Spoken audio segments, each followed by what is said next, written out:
We put in this Armstrong vinyl flooring in about 7 years ago, and from a distance it looks really good. We're really happy, but let me show you some of the realities. Like anything, everything needs maintenance. In high traffic area, the grout kind of crumbles out. Now, the best technique we have found is to put glue in between the seams before you put the grout in. This is wood glue. For whatever reason, this method seems to work a little bit longer than just putting the grout in without the glue.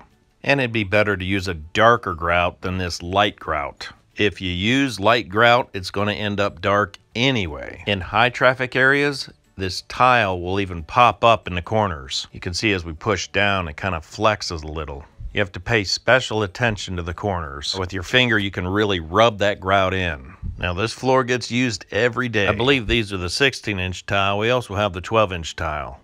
Now, underneath some of the furniture, you're going to see some of the tile kind of lifting up a little bit. Now, typically, we'd scrape out the grout, re-glue down the tile, and then re-grout. Since nobody's looking under the furniture anyway, we've just left this alone.